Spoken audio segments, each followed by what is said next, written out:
अस्सलाम वालेकुम। हमारे साथ इस time vice president West Punjab हमारे साथ मौजूद हैं, इनसे बात करते हैं। अस्सलाम वालेकुम। जी वालेकुम सलाम। अच्छा सर, ये बताइएगा कि मुल्क के मौजूदा सियासी सूरत हाल क्या है? मौजूदा सियासी सूरत हाल जनाब इस वक्त ये है कि इस मुल्क में एक इलेक्शन अनाउंस हुआ है पंजाब और केपी के दो सूबों में, और हुकूमत वक्त और इंटरम गवर्नमेंट जो कि जिसकी ज़िम्मेदारी सिर्फ इलेक्शन करवाना थी 90 दिनों के अंदर, वो इलेक्शन करवाने के अलावा हर किस्म की ज़्यादती आवाम के साथ करने के पे तुले हुए हैं। एक वाहिद काम जो उनकी ज़िम्मेदारी थी सिर्फ वो पूरी नहीं कर रहे। जो रिटर्निंग ऑफिसर्स हैं वो इन्होंने एग्जेक्टिव में से लगा दिए हैं, जुडिशरी की तरफ से कोई रिटर्निंग ऑफिसर्स नहीं दिए गए। हमारे कैंडिडेट्स की स्क्रूटनीज चल रही हैं और उससे पहले हर शहर में पकड़ दकड़ की जा रही है। स्पेशल ब्रांच वाले लिस्टें बना रहे हैं कैंडिडेट्स की, उनके तायद को निंदा की, उनके तस्दीक को निंदा की, और लोगों को उनके घरों से हरासा किया जा रहा है या उनको घरों से भगाया जा रहा है या उनको घरों से उठाया जा रहा है। और हम इस वक्त, और खान साहब जो हमारे पाकिस्तान के वाहिद एक नेशनल पार्टी के लीडर हैं, उनके ऊपर इन्होंने तकरीबन 1 सेंचुरी मुकदमों की पूरी कर ली है और हर आए दिन ज़मान पाक पे धावा बोला जाता है। हम पीटीआई के जितने कारकुनान हैं वो अपने हलकों को छोड़कर ज़मान पाक पे अपने लीडर की रखवाली के लिए यहाँ पे रोज़ाना ड्यूटी पे मामूर हैं, जो हमने अपने ऊपर सेल्फ इम्पोज की हुई है। मरियम नवाज आए दिन कहती थी इमरान खान पूरा जलसा लेके हाई कोर्ट पहुंच जाता है, आज तो इमरान खान तना तन गए हैं। चले, उनकी वो भी ख्वाहिश पूरी हो गई। अच्छा ये बताइए कि जब किसी मुल्क के अंदर कोई लीडर स्ट्रॉन्ग होने लगता है तो उसकी कौम उसको साथ देती है और उसको स्ट्रॉन्ग बनाने में मदद करती है, लेकिन पाकिस्तान के अंदर जब कोई लीडर स्ट्रॉन्ग होने लगता है तो उसका कुचलने की साजिशें क्यों की जाती हैं? ये कौम तो नहीं ना करती। आपने खुद कहा कि कौमें जो हैं वो अपने जो मेन लीडर होते हैं, जो पॉपुलर लीडर्स होते हैं, उनके साथ खड़ी होती हैं। एक तरफ पीडीएम है, को 16-17 जमातें, पीटीआई के अलावा सारे पाकिस्तान की जमातें एक तरफ हैं, एस्टैब्लिशमेंट की सपोर्ट उनको है, जो हल्के हैं, जो ताकतवर हल्के हैं, वो सब उनके साथ हैं। सिर्फ इमरान खान के साथ ले दे के पाकिस्तान की आवाम है और एक ही पब्लिक सपोर्ट के ऊपर खान साहब अपनी पूरी सियासत कर रहे हैं। और इंशाल्लाह आने वाले इलेक्शनों में आपको पता लगेगा, हम अपने हलकों में सर्वे करवाते हैं हर आए दिन। हम यहाँ ज़मान पाक बैठे हुए हैं, उसके बावजूद हमारे हलकों के अंदर डोर टू डोर हम सर्वेज़ करवाते हैं, हमारी टीमें जाती हैं। जितने दरवाजे खड़काते हैं 90 to 95% पीटीआई है, बाकी 5 से 7% सारी जमातें मिलाकर हैं। और यही इस बात का सबूत है कि कौमें इसी तरह ही अपनी पब्लिक वोट से जब इलेक्ट हुई हुई हुकूमतें आती हैं उसी तरह कौमें बनती हैं और इसी तरह मुल्क आगे चलते हैं।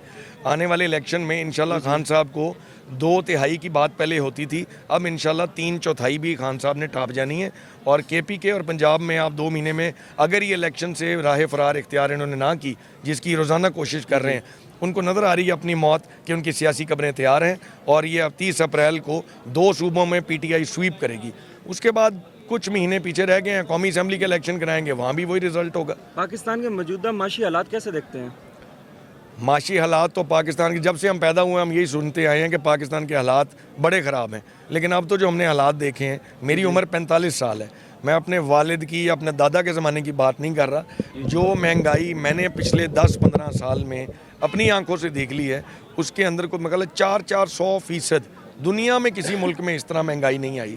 मार्गरेट थैचर, कौन है उसके कसूरवार वही हैं जिन्होंने 30 साल 40 साल इस मुल्क पे हुकूमत की है, जो बार बार हुकूमतों में आते रहे। और अब भी साइंसदान जो हमारे ऊपर नाजिल किए गए, जिन्होंने जिस वक्त हुकूमत का चार्ज लिया, तो एक ही उनका क्लेम था, शहबाज शरीफ साहब टीवी के ऊपर आके ये कहते थे कि इंशाल्लाह 6 महीने में जो बेड़ा गर्क बकौल उनके इमरान खान ने किया हम उसको दुरुस्त करेंगे। इमरान खान की गवर्नमेंट सबसे टफ दौर था दुनिया में, 100 साल के बाद एक पेंडेमिक आया था कोविड-19 को जिस तरीके से खान साहब की गवर्नमेंट ने डील किया, उसके बावजूद ग्लोबल महंगाई थी और पाकिस्तान में महंगाई बड़ी कंट्रोल्ड थी बेशक, लेकिन वो पूरी दुनिया में हो रही थी। इन्होंने तो 10 महीने में 75 साल के रिकॉर्ड तोड़ दिए, वो आपके सामने है। तो ये नाअहल हुकूमत और नाअहल लोग जो कि किसी बैरूनी एजेंडे के तहत हम पे नाजिल किए गए थे, इनकी तो असलियत खुल के सामने आ गई। हर किस्म का गैर कानूनी हरबा, कोई इन्होंने लाठी चार्ज नहीं छोड़ा, आंसू गैस नहीं छोड़ी, मकबूजा कश्मीर बनाया हुआ लाहौर ज़मान पाक को। यहाँ पे खान साहब बिल्कुल सही कहते थे, फ़लस्तीन की जंग उठा के देख लें टीवी पे या ज़मान पाक का नक्शा देख लें, कोई फ़र्क नहीं है, जो वहाँ हो रहा है वही यहाँ हो रहा है।